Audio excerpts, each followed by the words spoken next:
Yun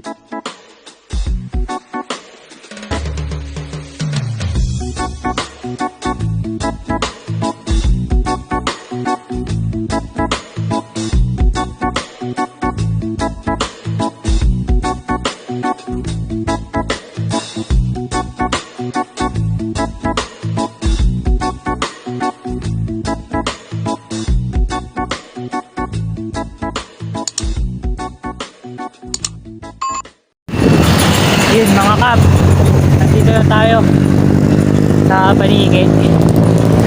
Sa Paniki na tayo. Ayan o. Pagod. Welcome to Paniki.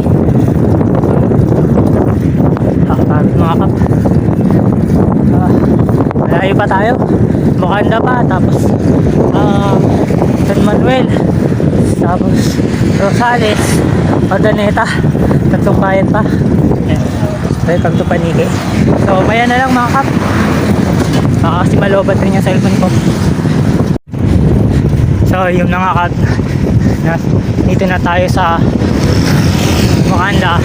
Palabas na tayo. Pumunta na tayong San Manuel. Border ng Rosales, Pangasinan. So galing tayong Manila mga kap. Yan, biyahe ni Istang Redman guys.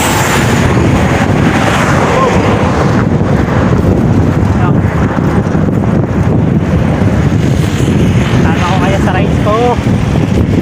Yan, solo rides lang tayo. Punta lang tayo sa jowa, taga Pangasinan. Yan. So welcome to bagong San Manuel.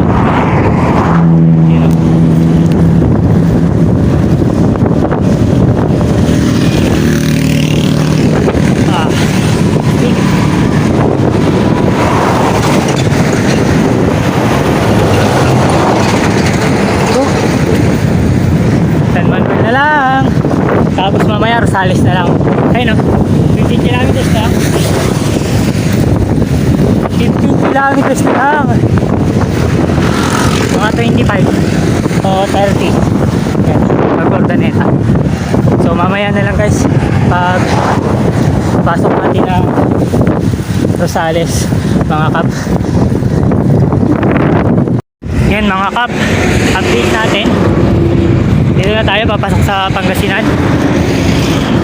Palabas na tayo ng San Manuel. Yan, ang ganda oh. Ang ganda mga kap.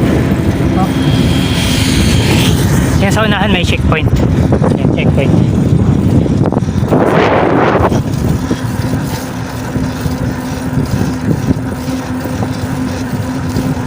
Yan, Rosales.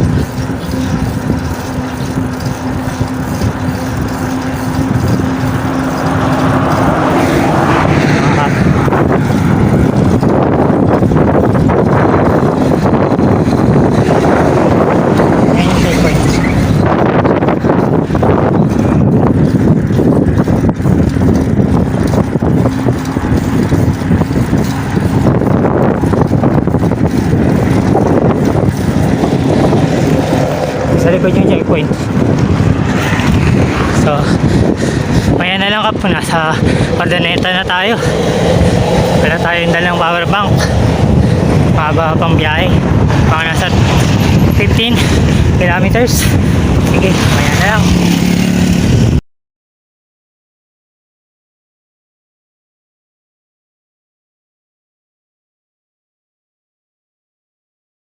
Then mga kap, dito tayo sa Ordaneta, SM, Pangasinan. Yun, gala-gala lang tayo. Bukas, try natin pumunta ng Bamban, Bohin. Ano tayo doon? Tutorial tayo. Ngayon nga, naghahanap ako ng mga kainan.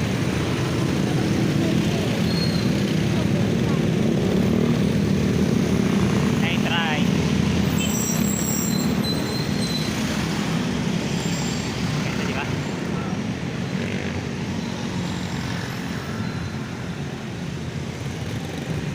Makakainan dito.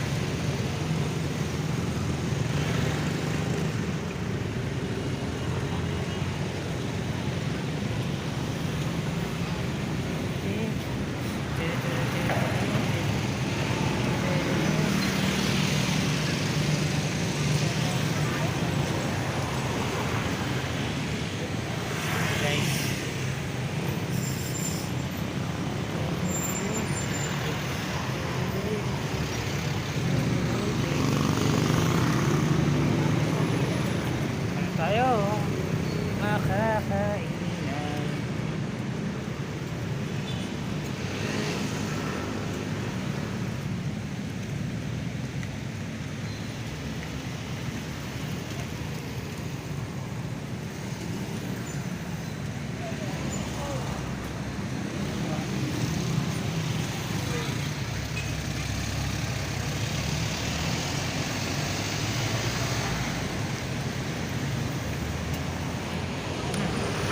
Dito tayo dati kumain. Kumain natin.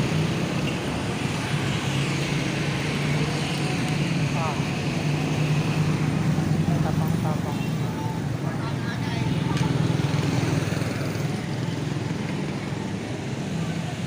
Lord, connecta ka kay Lord.